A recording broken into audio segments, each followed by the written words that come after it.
오늘 시편 12편의 기자는 시인은 우리가 다윗심을 표제를 통하여 알 수 있죠. 그리고 표제에 보면 8줄에 맞춘 노래라고 되어 있습니다.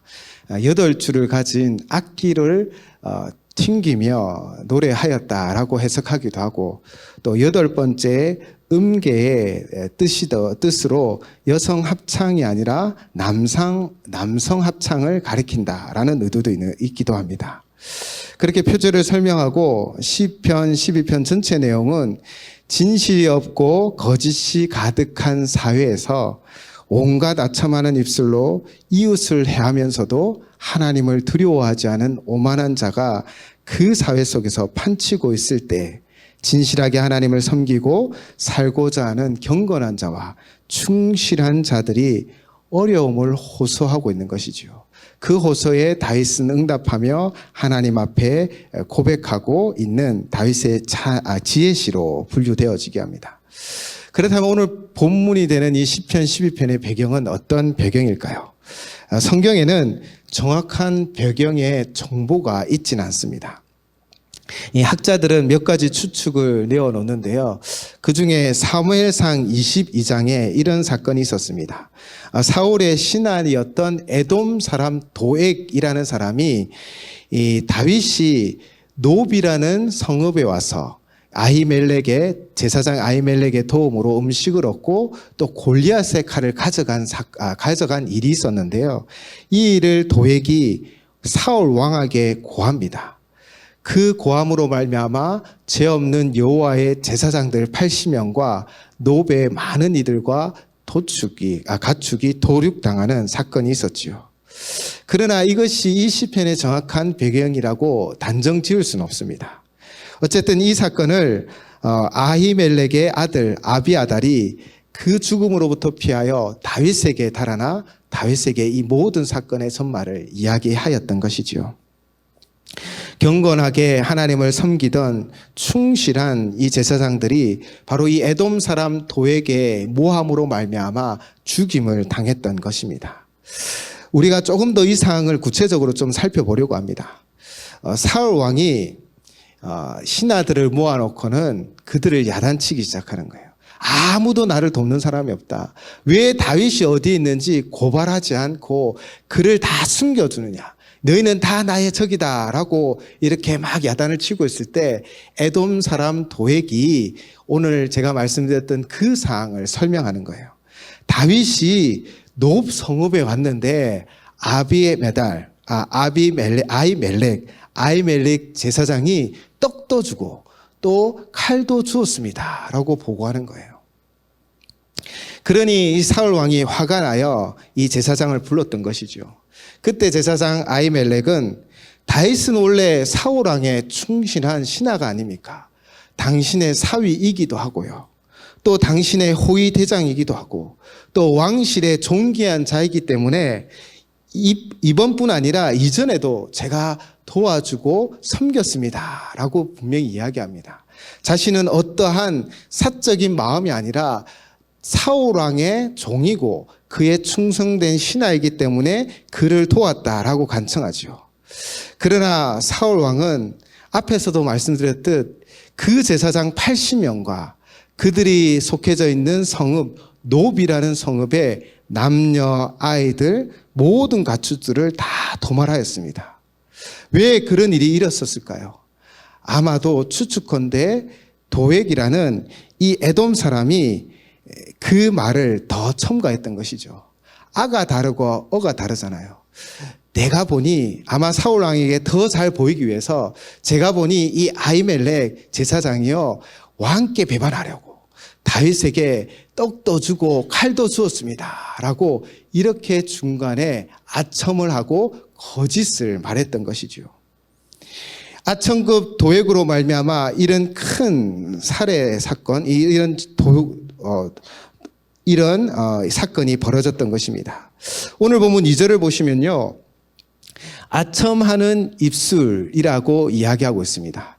이 아첨하는 입술에 아첨하는이라는 단어의 뜻은요. 그 단어의 뜻을 살펴보면 매끄럽다라는 의미가 있는 거예요. 그러니까 이 아첨하는 입술은 매끄러운 입술인 것입니다. 이 뭔가 발라서 매끄럽기도 하지만, 그런데 실제로 이 의미의 곁은 의미는 단순히 보기에 입술에 무엇인가 발라 매끄럽다라는 것이 아니라, 이 아첨한다라는 입술은 바로 거짓말, 즉 상대방에게 호의를 얻기 위하여 사실을 과정하거나 왜곡하여 아첨을 떠는 그 말을 말하는 것으로 해석되어집니다. 그리고 또 두마음이라는 표현이 있죠.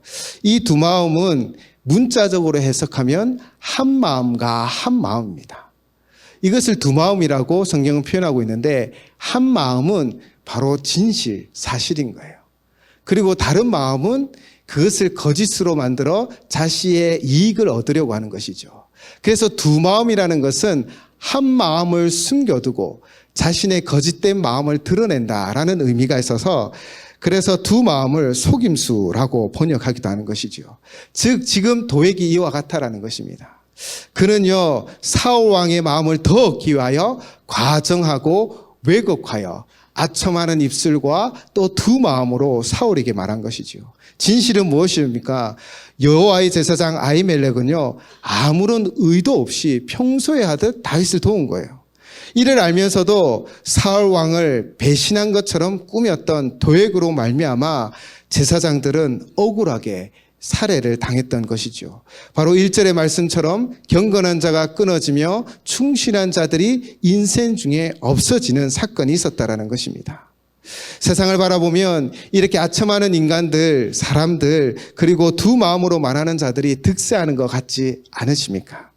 사실 그런 마음이 들 때도 많아요. 그래서 경건하고 충실한 자들이 그 상황 가운데 더 억울한 일을 당할 때마다 우리는 함께 가슴을 아파하기도 하는 것이죠. 아마 도액은 이 일을 통하여 사울 왕에게 인정받았고 사울이 다스리는 그 시대만큼은 승승장구했을 거예요. 아무도 다윗이 어디 있는지 일러주지 않았지만 자기가 첫 번째로, 그것도 그를 도왔던 사람들을 고발한 것이 되었으니까요. 4절은 이렇게 말하고 있습니다. 그들이 말하기를 우리의 혀가 이기리라. 우리 입술은 우리의 것이니 우리를 주관할 자 누구요 함이로다. 아멘. 이 아첨하는 입술과 두 마음을 가진 자들은 이렇게 이야기하는 거예요.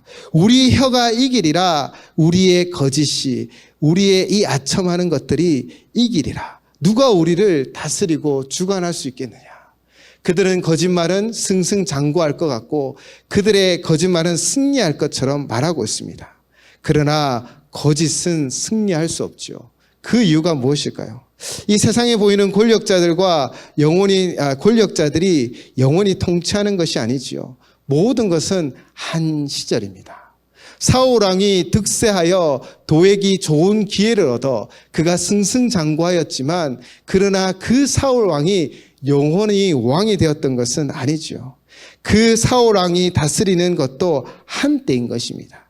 바로 그가 의지하는 사울 왕과 그 가문이 무너지면 하나님 손에 의하여 다윗의 가문이 영원한 왕조가 되어 다스리게 되는 것이지요. 도액이 보고 의지했던 이 사울 왕의 그 나라는 영원하지 않았습니다. 결국 사울 왕과 그 가문은 블레셋과의 길보아 산에서 아들과 함께 전사하였지요. 그렇게 보이는 세상을 의지하여 자신의 거짓과 아첨과 두 마음으로 승승장구하는 것처럼 보이지만 우리가 알듯 세상은 영원하지 않은 거예요. 언젠가 그 세상은 무너지고 또 다른 새로운 것들이 등장하는 것이죠. 그리고 이 모든 것을 다스리시는 분이 누구이십니까? 바로 우리 하나님이십니다. 하나님은 영원하시고 변함이 없으시죠. 그분이 우리 이 세상을 영원히 다스리기 때문에 우리 영원하신 하나님을 의지하는 자가 진정한 도움을 얻게 되고 그분으로 말미암아 승리하게 되어줄 줄을 믿습니다. 사울의 칼을 피한 아비멜렉의 그 대제사장의 아들 아비아달은 어떻게 되었을까요? 바로 다윗이 통일왕국의 두 번째 왕이 되고 나라를 든든히 세워갈 때 사독과 함께 대제사장의 지위를 감당하였던 자입니다. 때로는 당장 우리가 살아가는 이 세상 가운데 하나님 말씀을 의지하고 살아가고 하나님을 의지하고 살아가는 삶 가운데 때로는 피해도 있고 속상하는 일도 있고 어려움도 있는 거예요. 그러나 그것이 영원하지 않다라는 것이에요. 하나님이 반드시 은혜를 베푸시고 그를 믿는 자들 가운데 역사하여 주십니다. 오늘 본문 3절 말씀입니다. 여호와께서 모든 아첨하는 입술과 자랑하는 혀를 끊으시리니. 아멘. 하나님께서 악한 자들과 그 악행을, 그 거짓에 아첨하는 입술을, 그 자랑하는 혀를 끊으실 줄을 믿습니다. 반드시 하나님은요, 공의와 정의를 우리 가운데 베풀어 주십니다. 결국에는 알곡은 천국 창고에 가라지와 죽정이는 영원히 타는 불 가운데 심판받는 것이지요. 그리고 오늘 본문 5절 말씀입니다. 우리 5절 말씀 한 목소리로 함께 봉독하도록 하겠습니다. 5절 말씀입니다. 시작.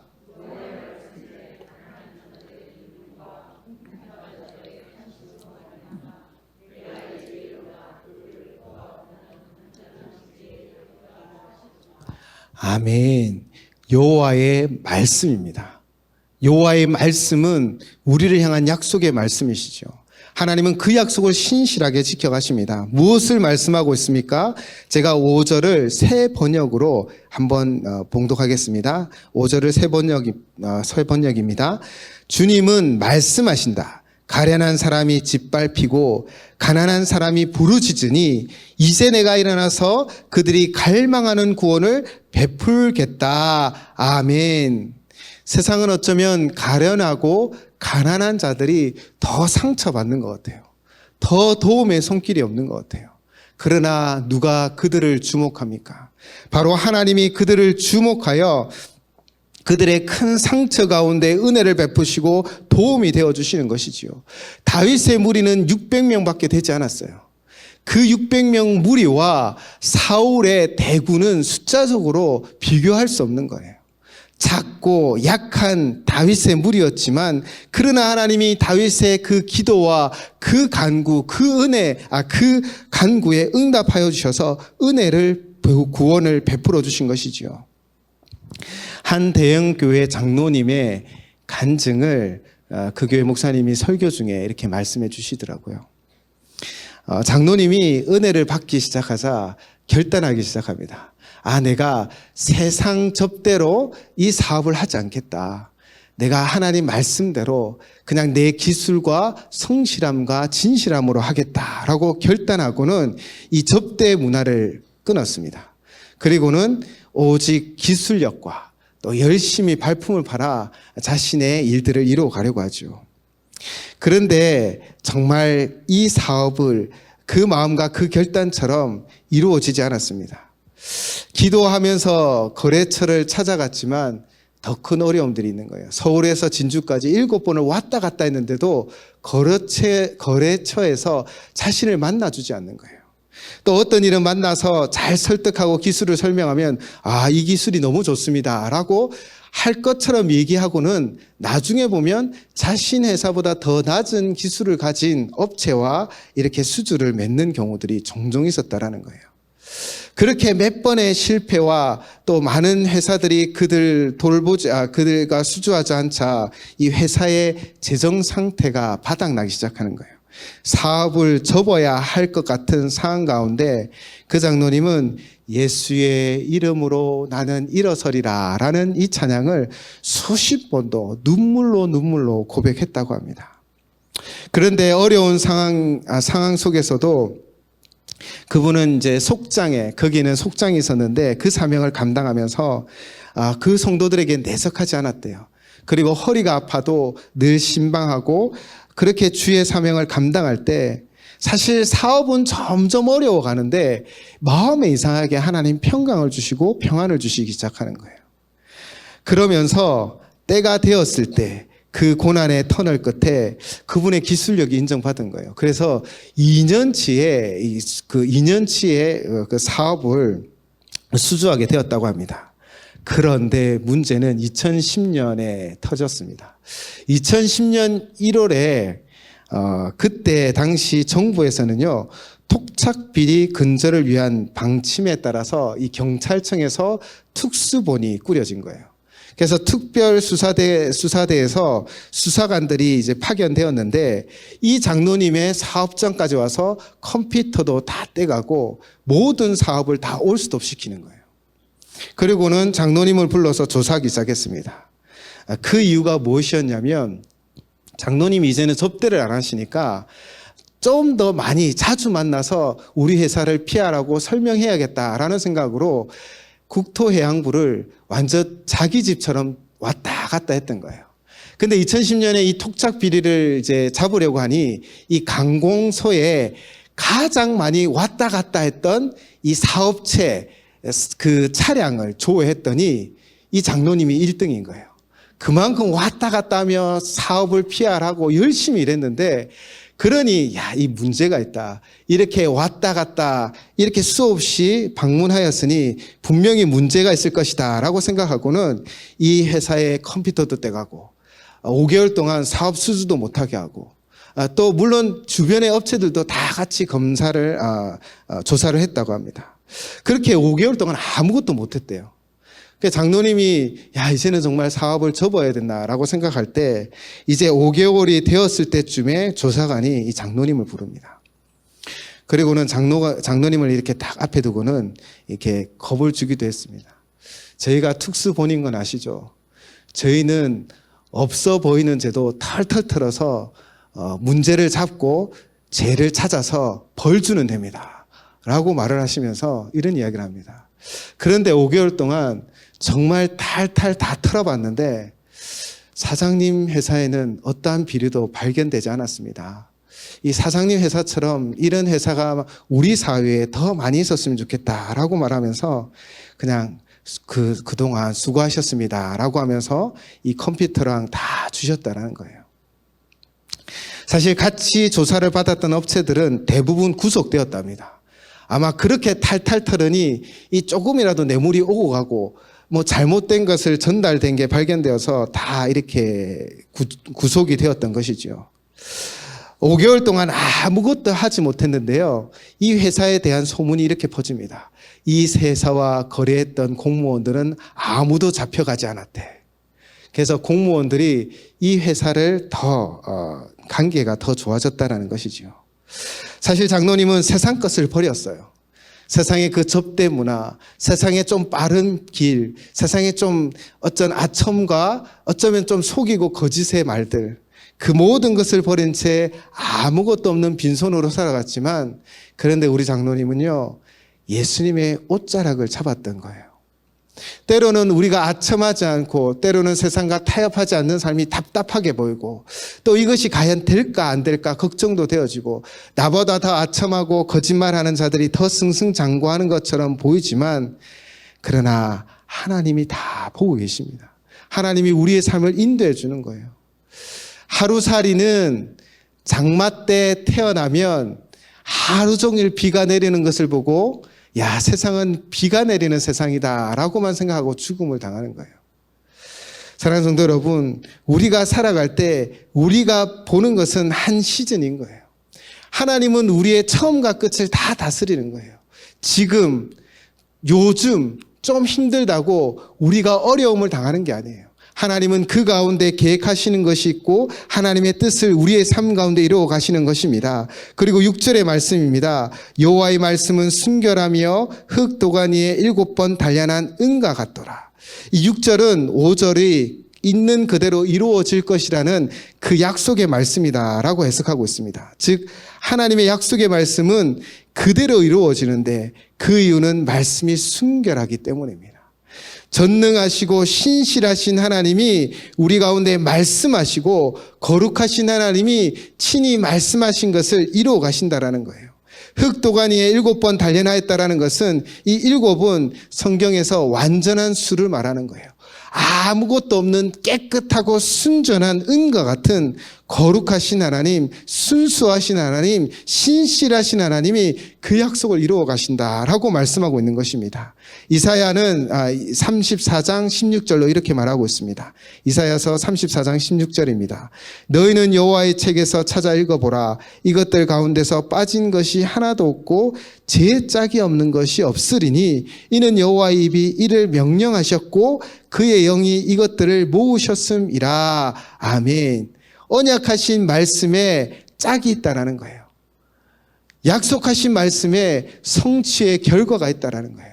하나님 말씀이 선포되어지고 하나님이 우리에게 약속하시면 그 약속은 반드시 하나님의 때에 이루어진다라는 것이지요. 하나님의 약속은 출애굽 세대는 그 광야에서 죽음을 맞이했지만 그러나 광야 세대가 그 가나안 땅을 정복했다라는 것입니다. 때로는 오늘이 아니어도 됩니다. 하나님께서 내일을 우리에게 주십니다. 우리가 이 믿음으로 나아가셔야 되는 거예요. 7절을 보십시오. 여호와여 그들을 지키사 이 세대로부터 영원까지 보존하시리이다. 아멘. 여호와께서 우리를 지키셔서 보존할 것을 선언하고 선포하고 있는 것입니다. 8절을 그렇게 선언하고 있는데 사실 우리가 오늘 본문 12편 1절부터 7절을 읽으면서 서론과 본론과 결론이 있잖아요. 악한 사람들이 득세하는 것처럼 보이고 그로 말미암아 우리가 고난을 당하나 하나님은 우리를 굽어 살피시고 우리를 들어 안전한 곳에 올려놓으실 것입니다. 그래서 여호와는 우리를 지키셔서 이 세대로부터 영원까지 보존하실 것입니다 라고 마치면 이 12편이 좀 완전한 것 같아요. 그런데 다윗은 8절로 한 군절 더 우리에게 말씀하고 있습니다. 8절 말씀입니다. 비열함이 인생 중에 높임을 받을 때에 악인들이 곳곳에서 날뛰는도다. 제가 8절을 세 번역으로 봉독하겠습니다. 주위에는 악인들이 우글거리고 비열한 자들이 사람들 사이에서 높임을 받습니다. 아멘. 다윗이 그냥 7절로 딱 마무리하고 아멘 하고 마쳤으면 좋겠는데 8절을 우리에게 기록한 그 마음은 무엇일까요? 우리가 하늘나라 시민권을 받아 하늘나라를 우리의 본향으로 삼고 살아가고 있잖아요. 그러나 우리의 삶의 두 다리는 바로 이 땅을 디딛고 살아간다는 거예요. 우리가 하나님의 은혜를 누리고 하나님의 은혜로 살아가지만 그러나 현실은 분명히 넉넉지 않을 것이다 라는 다윗의 위로인 것 같아요. 우리가 살아가는 이 세상이 비록 우리 주변에 악인들이 우글거리고 비열한 자들이 사람들 사이에 높임을 받기도 하지만 그러나 그들을 두려워하지 말라. 그들을 무서워하지 말라. 그리고 그들을 부러워하지 말라. 한때 한 시즌일 뿐이다. 나는 영원히 이 땅을 다스리며 나는 이 땅 가운데 너희를 회복시키실 거고 또 너희를 그 본향으로 안전하게 인도하여 줄 여호와 하나님이다 라는 것을 우리에게 보여주는 것 같아요. 우리는 이 땅에 두 발을 딛고 살아가지만 저 하늘나라를 바라보며 지금의 이 어려움을 견디고 인내하셔야 합니다. 그 견디고 인내하시는 그 끝에 주님이 두 팔을 벌러 우리를 맞이해 주실 줄을 믿습니다. 사랑하는 성도 여러분, 우리가 살아가는 세상에는 이렇게 아첨하는 자들, 두 마음을 품은 자들이 우리를 힘들게 하고 우리의 마음을 상하게 하기도 하죠. 그런데 또 하나의 소리가 어쩌보면 우리의 삶 가운데 늘 있는 것 같아요. 어떤 소리가 있을까요? 외부에서 들려오는 소리도 있지만 사실 우리 내부에서 들려지는 소리도 있습니다. 사탄이 하와에게 정녕 죽을까? 야, 죽지 않을 거야 라고 속삭이기 시작했어요. 그래서 하와는 그 선악을 아는 열매를 먹었던 것이죠. 우리가 살아가는 세상은 남으로부터 들려오는 소리도 있지만 사실 우리 마음속에 들려지는 소리가 더 큰 문제인 것 같아요. 사단은 우리를 거짓으로 속여서 너는 할 수 없어. 내 능력으로 뭘 할 수 있을 것 같아. 너는 아무것도 아니야 라고 속삭이기도 하는 거예요. 사실 어쩌보면 우리가 어릴 적에 들었던 말일지도 모르겠습니다. 그런 말들이 우리를 상하게 하고 우리를 힘들게 하는 경우들도 종종 있다라는 것입니다. 그런데 오늘 5절에 무엇을 이야기하고 있습니까? 가련한 자들의 눌림과 궁핍한 자들의 탄식으로 말미암아라고 말하고 있죠. 우리가 때로는 사실은 그 소리처럼 뭔가 가진 것이 없을 것처럼 보이고 내 능력으로는 지금 당장 뭔가 해결할 수 없는 것 같고 나를 도와줄 사람도 없는 것 같고 사람들은 다 딴 편인 것 같은 그런 상황 가운데서도 우리가 우리의 손에 있는 모든 것을 내려놓고 정말 그 장로님처럼 주님을 붙잡기 시작하면 주님은 우리 가운데 말씀하여 주시기 시작할 것입니다. 5절 말씀 우리 다시 한번 봉독하였으면 좋겠습니다. 오늘 본문 5절 말씀입니다. 여호와의 말씀에 가련한 자들의 눌림과 궁핍한 자들의 탄식으로 말미암아 내가 이제 일어나 그가 원하는 안전한 지대에 두리라 하시도다. 아멘. 여호와 하나님이 우리를 도와주시는 거예요. 우리가 힘없고 연약하고 넘어질 때마다 내가 너를 붙잡고 너를 안전한 곳에 둘 거야. 나만 믿고 나를 따라. 7절을 보시면 여호와여 그들을 지키사 이 세대로부터 영원까지 보존하시리이다. 주께서 우리를 지키시고 우리를 보존하여 주시는 것입니다. 사랑하는 성도 여러분, 우리는 귀가 열려 있어서 늘 들을 수밖에 없는 존재입니다. 우리가 선택하고 우리가 원하는 것만 듣지는 못할 거예요.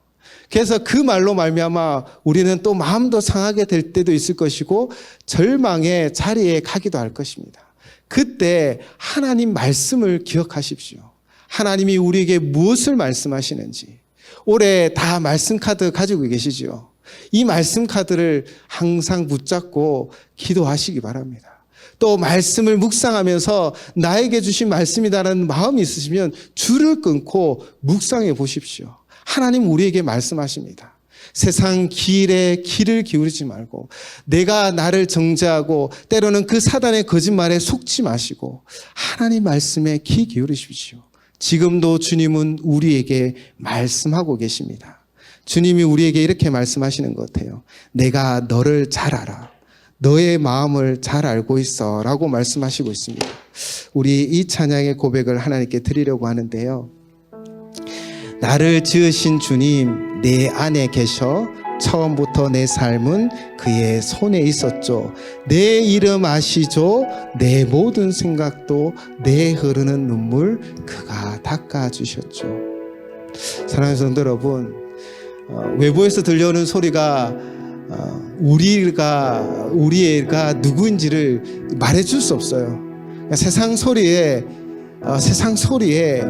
우리의 심령은 흔들리지만 그러나 주님의 말씀에 주의 말씀에 귀 기울이셨으면 좋겠어요. 나는 너희를 지었다. 처음부터 너의 삶은 나의 손에 있다. 내 이름을 알고 내 모든 생각도 안다 라고 말씀하시는 그 음성을 듣고 오늘도 그 음성 안에 진정한 위로와 새 힘을 얻으시기 바랍니다.